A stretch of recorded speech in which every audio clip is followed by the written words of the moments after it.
നമസ്കാരം. സ്വന്തമായ ഒരു വീട് എന്നത് മലയാളികളായ നമ്മൾ ഓരോരുത്തരുടെയും വലിയ സ്വപ്നമാണ്. ഈ ഒരു സ്വപ്നം നമ്മൾക്ക് പ്രാവർത്തികമാക്കാൻ ഒരുപാട് പ്രശ്നങ്ങളുണ്ട്. അതിൽ ഒന്നാമത്തെ പ്രശ്നം എന്ന് പറഞ്ഞത് ഭീമമായിട്ടുള്ള ഒരു ഡൗൺ പേയ്മെന്റ്, രണ്ട് ബാങ്കിലെ ലോണിന്റെ അവൈലബിലിറ്റി, ഇനി അത് കിട്ടാനാണെങ്കിൽ സിബിൽ സ്കോർ, ഇങ്ങനെ ഒരുപാട് കാര്യങ്ങളുണ്ട്. ഇതൊക്കെ കറക്റ്റായിട്ട് മാച്ചായിട്ട് വന്നാൽ മാത്രമേ നമുക്കൊരു വീട് എന്ന സ്വപ്നം യാഥാർത്ഥ്യമാക്കാൻ പറ്റുള്ളൂ. അതർവൈസ് നമുക്ക് നല്ലൊരു വരുമാനം വേണം. ഈ ഒരു വരുമാനം കൃത്യമായിട്ട് എന്തെങ്കിലും ഒരു ഫൈനാൻഷ്യൽ മെത്തേഡിൽ നമ്മൾ ഇൻവെസ്റ്റ്മെന്റ് ചെയ്തിട്ട് ഒരു ലോങ് ഡ്യൂറേഷൻ കഴിയുമ്പോൾ അതിൽ നിന്ന് കിട്ടുന്ന ആ ഒരു റിട്ടേൺ ഉപയോഗിച്ചിട്ട് വീട് പണിയുന്ന ആൾക്കാരും കുറച്ചെങ്കിലും ഉണ്ട്. പക്ഷേ ഏറെക്കുറെ ആൾക്കാരും ലോണിനെ ഡിപ്പെൻഡ് ചെയ്തിട്ട് വീട് പണിയാമെന്ന് ആഗ്രഹിക്കുന്നവരാണ്. അവരാണ് ഇങ്ങനെയുള്ള പ്രശ്നങ്ങളിൽ എത്തിപ്പെടുന്നത്. അതുകൊണ്ട് തന്നെ ഇന്നും കേരളത്തിലെ ഒരുപാട് ആൾക്കാർക്ക് സ്വന്തമായിട്ട് ഒരു ഭവനം ഇല്ല എന്ന് തന്നെ പറയാം. പലരും വാടക വീട്ടിലാണ് താമസിക്കുന്നത്. സോ ഇന്ന് ഞാൻ നിങ്ങളുമായിട്ട് ഷെയർ ചെയ്യാൻ ഉദ്ദേശിക്കുന്നത് നമ്മൾക്കെല്ലാം സുപരിചിതനായ ഒരു വ്യവസായിയാണ് ഡോക്ടർ ബോബി ചെമ്മണ്ണൂർ എന്ന് പറയുന്നത്. അദ്ദേഹത്തിന് പുതിയതായിട്ട് പ്രഖ്യാപിച്ച റെന്റ് ടു ഓൺ, അതായത് RTO എന്ന പദ്ധതി പ്രകാരം ഒരു വാടക വീട് എങ്ങനെ നമുക്ക് സ്വന്തമാക്കാം എന്നതിനെ കുറിച്ചാണ് ഈ ഒരു വീഡിയോയിലൂടെ ഷെയർ ചെയ്യുന്നത്. ഈ ഒരു പദ്ധതി ആർക്കൊക്കെ ഉപകാരപ്രദമാകും, ഈ പദ്ധതിക്ക് പിന്നിൽ ഒളിഞ്ഞു കിടക്കുന്ന നിഗൂഢമായിട്ടുള്ള കാര്യങ്ങൾ, ഈ പദ്ധതി ഒരു സക്സസ്ഫുൾ ആയിട്ടുള്ള കാര്യമാണ്, ഇങ്ങനെയുള്ള മുഴുവൻ കാര്യങ്ങളും ഈ ഒരു വീഡിയോയിലൂടെ വിശകലനം ചെയ്യുന്നതാണ്. അതുകൊണ്ട് തന്നെ വീഡിയോ എല്ലാവർക്കും ഹൃദ്യമായിട്ടുള്ള സ്വാഗതം. നിങ്ങൾ ആദ്യമായിട്ടാണ് വീഡിയോ കാണുന്നെങ്കിൽ ചാനൽ സബ്സ്ക്രൈബ് ചെയ്യാനും നോട്ടിഫിക്കേഷനായി ബെൽ ബട്ടൺ ക്ലിക്ക് ചെയ്യാനും മറക്കരുത്. ഫ്രണ്ട്സ് റിലേറ്റീവ്സ് ഒക്കെ അവർക്കൊക്കെ വീഡിയോ ഷെയർ ചെയ്ത് കൊടുക്കാനും മറക്കരുത്. ഈ ഒരു പദ്ധതിയുടെ പേര് എന്ന് പറയുന്നത് RTO എന്നതാണ്.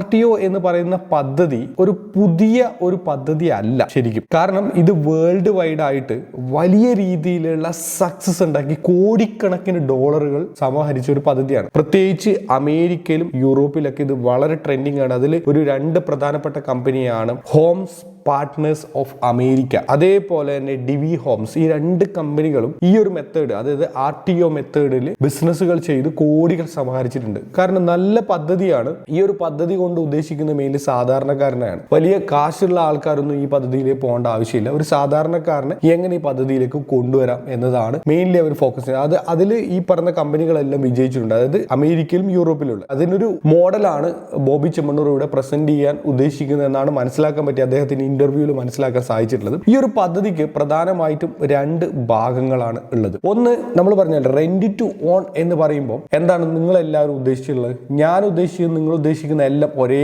മാതൃകയിലാണ്. അതായത് നമ്മളൊരു വീട്ടിൽ പോയിട്ട് താമസിക്കുന്നു, അതായത് ഒരു വാടക വീട്ടിലാണ് താമസിക്കുന്നത്. ഭാവിയിൽ ആ വാടക വീട് നമ്മൾക്ക് സ്വന്തമാക്കാനുള്ള ഒരു അവസരം അതിനകത്തുണ്ട്. അതായത് അത് പദ്ധതിയുടെ ഭാഗമായിട്ടാണ് വരുന്നത്. അപ്പൊ അങ്ങനെയാണെങ്കിൽ നമുക്ക് ഈ ഒരു പദ്ധതിയിൽ എന്തൊക്കെ ഉണ്ടാവും? ഒബ്വിയസ്ലി ഒരു ലീസ് എഗ്രിമെന്റ് ഉണ്ട്, ഒരു വാടക ഷീറ്റ് ഉണ്ടാവും, വാടക എഗ്രിമെന്റ് ഉണ്ടാവും. അതേപോലെ തന്നെ രണ്ട് ഓപ്ഷൻ ടു ബൈ, ഈ വീട് നമുക്ക് വാങ്ങിക്കാനുള്ള ഒരു ഓപ്ഷനും ഇതിനകത്ത് അവൈലബിൾ ആയിരിക്കും. അതായത് വീട് വാങ്ങിക്കണമല്ലോ, പിന്നീട് നമ്മുടെ സ്വന്തമാക്കണമല്ലോ, അതാണ് ഇതിനകത്ത് മെയിനിൽ വരുന്നത്. ഓർക്കുക, ഇത് വീട് വാടകയ്ക്ക് നമ്മൾ താമസിച്ച് തുടങ്ങിയ അപ്പം തന്നെ നമുക്ക് ഈ വീടൊന്നും നമുക്ക് കിട്ടില്ല. നമുക്ക് കുറച്ച് ഒരു സെർട്ടൈൻ ഇയേഴ്സ്, അത് അവരുടെ പദ്ധതി പ്രകാരം 10, 15, 20 വർഷം കഴിയുമ്പോഴാണ് നമുക്ക് ആ വീട് നമുക്ക് സ്വന്തമായിട്ട് നമുക്ക് എടുക്കാൻ നമുക്ക് പറ്റുക. അപ്പോഴേ നമുക്ക് ഈ ഒരു ഫണ്ട് കാര്യങ്ങളൊക്കെ ഇതിനകത്ത് വരും. ഇതിനൊരു കാൽക്കുലേഷൻസ് കൃത്യമായിട്ടുണ്ട്, അതിലൊക്കെ നമുക്ക് വരാം. ഓക്കെ, അപ്പൊ RTO പദ്ധതി മനസ്സിലായി. റെന്റ് ടു ഓൺ എന്നാണ് ഇതിനെ അറിയപ്പെടുക. നമ്മൾ അവിടെ വാടകയ്ക്ക് താമസിക്കുന്നു. വാടകയ്ക്ക് താമസിച്ചുകൊണ്ടിരിക്കുന്ന സമയത്ത് കുറച്ച് വർഷങ്ങൾ കഴിയുമ്പോൾ നമുക്കിത് സ്വന്തമായിട്ട് കിട്ടുന്നു. അപ്പൊ രണ്ട് പദ്ധതികളിൽ, ഒന്ന് ലീസ് എഗ്രിമെന്റ്,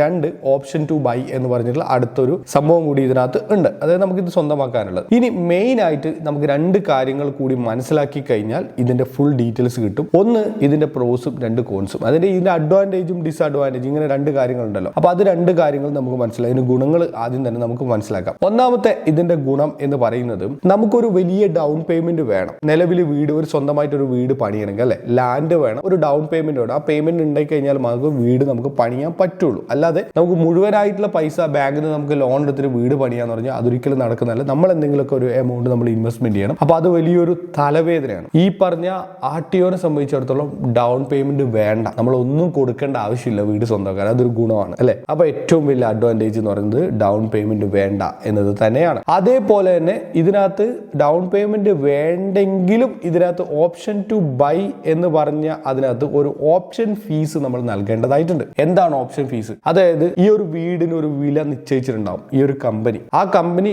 വീടിന് വില നിശ്ചയിച്ചിട്ടുണ്ടാവും. നമ്മൾ മന്ത്ലി ഒരു പേയ്മെന്റ് നമ്മൾ ചെയ്യുന്നുണ്ടാവും. ആ പേയ്മെന്റിനോടൊപ്പം ഫസ്റ്റ് തന്നെ ഇനീഷ്യലി തന്നെ വേണമെങ്കിൽ ഒരു 10% ഒക്കെ ഈ കമ്പനിക്ക് ആ വീടിന്റെ മൊത്തത്തിലുള്ള പൈസയുടെ ഒരു 10% ഒക്കെ വാങ്ങിക്കാം. ഓക്കെ, ചെറിയൊരു എമൗണ്ട്, അത് 5% ആവാം, വാങ്ങിക്കാന്നേ പറഞ്ഞുള്ളൂ. ഓപ്ഷൻ ടു ബൈ അത് വേണമെങ്കിൽ അവർക്ക് ചാർജ് ഈടാക്കാനുള്ള ഒരു അവസരം അതിനകത്ത് ഉണ്ട്. അപ്പൊ ചിലപ്പോൾ അവർ ചെയ്തേക്കാം. കാരണം ഇതൊരു പ്ലാൻസ് അവർ ലോഞ്ച് ചെയ്യുന്നതിനനുസരിച്ചിട്ടാണ് ഈ ഒരു കാര്യങ്ങൾ വരുന്നത്. അപ്പൊ ഓപ്ഷൻ ബി ചിലപ്പോൾ വാങ്ങിച്ചേക്കാം. അതേപോലെ രണ്ടാമത്തെ കാര്യം ഗുണം എന്ന് പറഞ്ഞാൽ സിബിൽ സ്കോർ പ്രശ്നമില്ല. നമ്മൾ ബാങ്കിന്റെ സിബിൽ സ്കോറോ മറ്റുള്ള കാര്യങ്ങളൊന്നും നോക്കേണ്ട ആവശ്യമില്ല. ബാങ്കുമായിട്ടുള്ള ഇടപാടുകളൊന്നും ഇതിനകത്ത് ഇല്ല. അതുകൊണ്ട് തന്നെ വലിയൊരു ബെനിഫിറ്റ് ആണ്. പലരും ഇന്ന് ലോൺ കിട്ടാത്ത സിബിൽ സ്കോർ കാരണമാണ്. നമുക്ക് കൃത്യമായിട്ട് സാമ്പത്തിക അച്ചടക്കം ഉണ്ടാവണമെന്നില്ല. എന്താണെന്ന് വെച്ചാൽ നമുക്ക് വരുമാനം കിട്ടുന്ന ഒരു 10,000, 20,000, 30,000 രൂപ വരുമാനം സാലറി ആയിട്ടോ അല്ലെങ്കിൽ ബിസിനസ്സിനോ കിട്ടിക്കഴിഞ്ഞാൽ അതിന് ഒട്ടുമിക്ക ഭാഗവും ചെലവായിട്ട് ബാക്കിയൊന്നും ഉണ്ടാവില്ല. അത്രമാത്രം സാധനങ്ങൾക്കും മറ്റുള്ള കാര്യങ്ങൾക്കും വില കൂടിയിട്ടുണ്ട്. ഓരോ കാര്യങ്ങൾ ചെയ്യാൻ, എഡ്യൂക്കേഷൻ ആണെങ്കിലും ഹെൽത്ത് ആണെങ്കിലും ഫുഡ് ആണെങ്കിലും ഷെൽട്ടർ ആണെങ്കിലും ഇനി നമുക്ക് നല്ല രീതിയിലുള്ള ഡ്രസ്സ് കാര്യങ്ങളൊക്കെ വാങ്ങിക്കാനാണെങ്കിൽ എല്ലാത്തിനും വില കൂടിയിട്ടുണ്ട്. ഓക്കെ, അതുകൊണ്ട് അതൊരു പ്രശ്നമാണ്. മൂന്നാമത്തെ പ്രധാനപ്പെട്ട കാര്യം, അതായത് ഈ വീടിന്റെ വില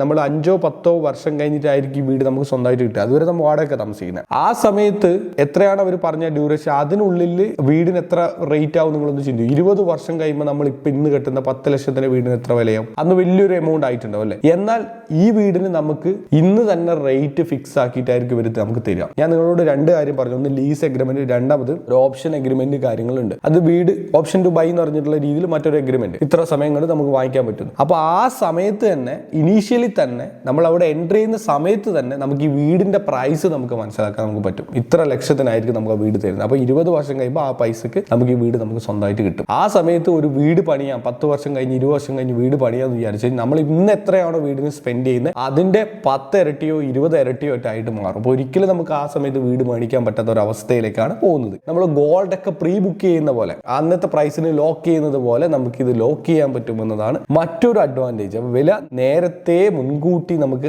അറിയാൻ നമുക്ക് പറ്റും. അടുത്തൊരു കാര്യം, താമസിച്ചിട്ട് നമുക്ക് തീരുമാനിക്കാം എന്നതാണ്. മനസ്സിലായി? Try before you buy. നമുക്ക് ഒരു വീട്ടിൽ താമസിക്കാം, അവിടുത്തെ ചുറ്റുപാട് കാര്യങ്ങൾ, അവിടുത്തെ ഇൻട്രസ്റ്റ്, എല്ലാ കാര്യങ്ങളും നമുക്ക് മനസ്സിലാക്കിയതിന് ശേഷം നമുക്ക് പർച്ചേസ് ചെയ്യാനുള്ള ഒരു അവസരമാണ് നമുക്ക് അതിനകത്ത് ഉള്ളത്. ഈ ഇത്രയും കാര്യങ്ങൾ, ഈ 4 കാര്യങ്ങൾ വളരെ പ്രധാനപ്പെട്ടാണ്, വളരെ അഡ്വാൻറ്റേജ് ആയിട്ടുള്ള കാര്യമാണ് ഈ പറഞ്ഞ RTOയിലും. ഇനി അടുത്തൊരു കാര്യം, ഇതിനകത്ത് ഒരുപാട് അപകടങ്ങൾ ഉണ്ടാവും. നിങ്ങൾക്കറിയാം, പലരും ബോബി ചെമ്മണ്ണൂർ എന്ന് പറയുമ്പോൾ തന്നെ പേടിയാണ്. അദ്ദേഹത്തിന്റെ ബിസിനസ് എന്തെങ്കിലും ഇനി ആ ബിസിനസ് ഒരു പ്രത്യേക തരത്തിലുള്ള ബിസിനസ്സുകളാണ് കൊണ്ടുവരുന്നത്, ഇന്നോവേറ്റീവ് ആയിട്ട്. ഇപ്പൊ ഈ ഇന്നോവേറ്റീവ് ആയിട്ടുള്ള ബിസിനസിന്റെ ഉൾത്തലങ്ങളിലേക്ക് ആരും പൊതുവെ പോവാറില്ല. നമ്മളെ സംബന്ധിച്ച് ഇപ്പോൾ RTO എന്ന് വെക്കുമ്പോൾ അടുത്ത പരിപാടിയാണ് എന്ന് പറഞ്ഞിട്ട് നമ്മൾ ഇങ്ങനെ പറയാറുണ്ട്. ബട്ട് ഈ RTOന്റെ പിന്നാമ്പുറത്തേക്ക് നിങ്ങൾ അന്വേഷിച്ചു പോയ വൻ സക്സസ്ഫുൾ ആയിട്ടുള്ള പ്രോജക്റ്റ് ആണ്. അപ്പൊ അതുകൊണ്ട് തന്നെ ഇതിന്റെ പിന്നാമ്പുറത്തേക്ക് പോവാതിരിക്കുന്ന ഒരാളെ സംബന്ധിച്ചിട്ട് ഇതിനകത്ത് വലിയ അപകടം ഉണ്ടാവും എന്ന് വിചാരിക്കുന്നവരുണ്ടാവും. എന്നാൽ നിങ്ങൾ മനസ്സിലാക്കേണ്ട കാര്യം, ഇതിനകത്ത് അപകടമുണ്ട്, റിയലി അപകടമുണ്ട്. ആ അപകടങ്ങളാണ് ഇനി ഞാൻ പറയാൻ പോകുന്നത്. വളരെ ശ്രദ്ധിച്ച് മനസ്സിലാക്കാം. അപകടം 1,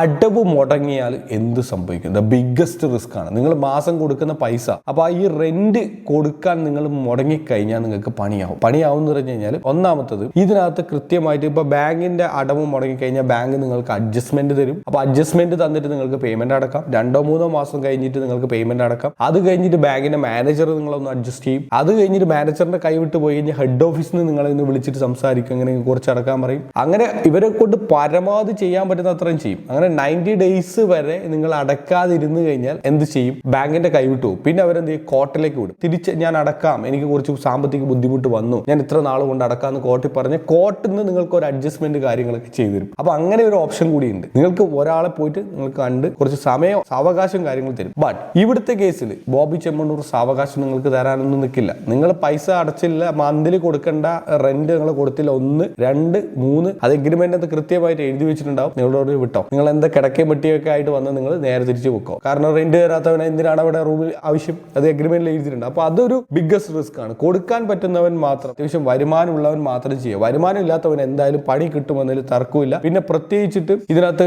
നമുക്ക് ഭയങ്കരമായിട്ടുള്ള നഷ്ടം ഉണ്ടാവും. ഞാനൊരു പ്രധാനപ്പെട്ട കാര്യം പറയാൻ മറന്നുപോയി. നമുക്ക് ഒരു മാസം ഓപ്ഷൻ ടു ബൈ എന്ന രീതിയിൽ നമ്മൾ ഒരു മാസം ഒരു എമൗണ്ട് അഡ്വാൻസ് ആയിട്ട് ഒരു എമൗണ്ട് കൊടുക്കണം ഞാൻ പറഞ്ഞല്ലോ. അത് ചിലപ്പോൾ അവർ ഏർപ്പെടുത്തിയേക്കാം, ഇല്ലെങ്കിൽ ചിലപ്പോൾ ഉണ്ടാവില്ല. ഇനി അങ്ങനെ ഓപ്ഷൻ ടു ബൈ ഇല്ലെങ്കിൽ പോലും ഇവിടെ വേറൊരു ചെലവ് കൂടി വരുന്ന ഒരു സാഹചര്യമുണ്ട്. നമ്മൾ റെന്റ് മാത്രമല്ല കൊടുക്കുന്നത്. പലരും ചിന്തിക്കുന്നത് റെന്റ് മാത്രമാണ് കൊടുക്കുന്നത്. അല്ല, നമ്മൾ നോർമലി ഒരു വീടിന് 20,000 രൂപയാണ് റെന്റ് കൊടുക്കുന്നെങ്കിൽ ഈ പറഞ്ഞ വീടിന് നമ്മൾ 20,000 പോയിരിക്കില്ല, ചിലപ്പോൾ 30,000 അല്ലെങ്കിൽ ഈ പറഞ്ഞ 25,000 ആവും. അതിനേക്കാൾ കൂടുതൽ നോർമലി ഉള്ള റെന്റിനേക്കാൾ കൂടുതലായിരിക്കും എമൗണ്ട്. അപ്പൊ അതെന്താണ്? അതിന് പറയുന്ന പേരാണ് റെന്റ് ക്രെഡിറ്റ് എന്നാണ് പറയാം. റെന്റ് ക്രെഡിറ്റ് അതെന്താ എമൗണ്ട്? ആ എമൗണ്ട് നിങ്ങൾ ഈ വീട് പർച്ചേസ് ചെയ്യാനുള്ള ആ തുകയിലേക്കാണ് പോകുന്നത്. വീട് പർച്ചേസ് ചെയ്യാനുള്ള ഒരു തുകയുണ്ട്, ആ തുകയിലേക്ക് ഈ അധികമായിട്ടുള്ള എമൗണ്ട് പോകും. ബാക്കി എമൗണ്ട് റെന്റ് ആയിട്ട് തന്നെ പോകും. ഓക്കെ, അപ്പൊ ഈ അധികമായിട്ട് പോകുന്ന എമൗണ്ട് നിങ്ങൾക്ക് നഷ്ടപ്പെടും. നിങ്ങളിപ്പോ 3 മാസം നിങ്ങൾ അടച്ചില്ല, പൈസ അടച്ചില്ല, നിങ്ങൾ ഈ പറഞ്ഞ മാസം കൊടുക്കേണ്ട റെന്റ് കൊടുത്തില്ല. അങ്ങനെയാകുമ്പോൾ നിങ്ങളുടെ റെന്റ് ക്രെഡിറ്റും നിങ്ങൾക്ക് നഷ്ടപ്പെടും. അത് വലിയൊരു നഷ്ടമായിരിക്കും. മാത്രമല്ല, നിങ്ങൾ ഇനീഷ്യലി ഓപ്ഷൻ ബൈ നിങ്ങൾ കൊടുത്തിട്ടുണ്ടെങ്കിൽ,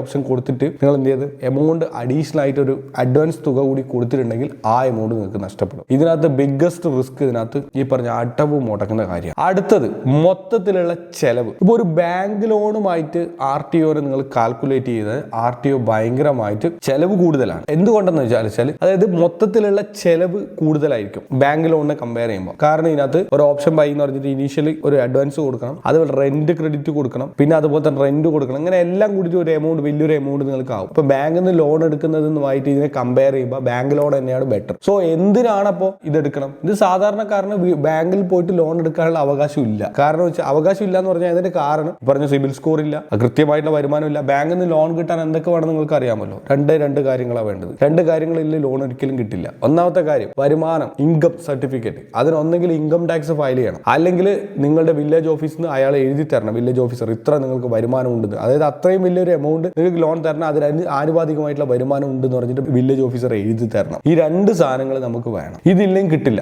അടുത്ത ഇനി ഒരു ഓപ്ഷൻ കൂടിയുണ്ട്, എംപ്ലോയി. നിങ്ങളൊരു ഗവൺമെന്റ് എംപ്ലോയി, സാലറീഡ് സ്ലിപ്പ് വേണം. അത് പ്രൈവറ്റ് കമ്പനിയിലായാലും കുഴപ്പമില്ല, നല്ല റെപ്യൂട്ടഡ് ആയിട്ടുള്ള കമ്പനിയിലെ സാലറി സ്ലിപ്പ് വേണം. ഈ 2 കാര്യങ്ങൾ അവർക്ക് കിട്ടും. അപ്പോൾ ഒരു സാധാരണ ഒരു നാട്ടിൻ പുറങ്ങളിൽ ഒരു പെയിന്റ് തൊഴിലാളിക്ക് എവിടുന്ന് കിട്ടും ഈ പറഞ്ഞ സാലറി സർട്ടിഫിക്കറ്റ്? അല്ലെങ്കിൽ ഒരു മത്സ്യബന്ധനത്തിന് പോകുന്ന ഒരാൾക്ക് എവിടുന്ന് സാലറി സർട്ടിഫിക്കറ്റ് കിട്ടും? ഒരു ഓട്ടോ ഓടിക്കുന്നവർക്ക് എവിടുന്ന് സാലറി സർട്ടിഫിക്കറ്റ് കിട്ടും? എവിടെയും കിട്ടില്ല. അപ്പൊ അങ്ങനെ ആകുമ്പോഴേക്കും ഇവർക്ക് വീട് ഉണ്ടാക്കാൻ പറ്റുമോ? പറ്റില്ല. അപ്പൊ ഇതുകൊണ്ട് തന്നെ സാധാരണക്കാരനാണ് ഇത് മെയിൻലി ബെനിഫിറ്റ് ആവുന്നത്. ബാങ്കുമായിട്ട് അറ്റാച്ച്മെന്റ് ഇല്ല, അതായത് ബാങ്കിൽ നിന്ന് ലോൺ കിട്ടാത്ത ഓരോരുത്തർക്കും ഇത് ബെനിഫിറ്റ് ആണ്. But best option bank loan എടുത്തിട്ട് ചെയ്യുന്നത്. ബാങ്കിൽ നിന്ന് നിങ്ങൾക്ക് ലോൺ കിട്ടുമെങ്കിൽ ഒരിക്കലും RTO പ്രോജക്റ്റ് നിങ്ങൾ ചെയ്യേണ്ട ആവശ്യമില്ല. RTO ഭയങ്കര എക്സ്പെൻസീവും ഭയങ്കര റിസ്ക്കുമായിട്ടുള്ള ഒരു കാര്യമാണെന്ന് മനസ്സിലാക്കാം. ഇനി അറ്റകുറ്റപ്പണികളാണ് അടുത്ത പ്രശ്നം. അതായത് വീടിനകത്ത് വരുന്ന സാധാരണ ഒരുപാട് അറ്റകുറ്റപ്പണികളും കാര്യങ്ങളൊക്കെ ഉണ്ടാവും. എഗ്രിമെന്റ് പ്രകാരം അല്ലെങ്കിൽ RTO കരാറ് പ്രകാരം നിങ്ങൾ തന്നെ അത് എല്ലാ കാര്യങ്ങളും നിങ്ങൾ സ്പെൻഡ് ചെയ്യണം, എല്ലാം ശരിയാക്കി എടുക്കണം. ചില ആൾക്കാർ ചെയ്യും, ഇവർ കമ്പനിയുടെ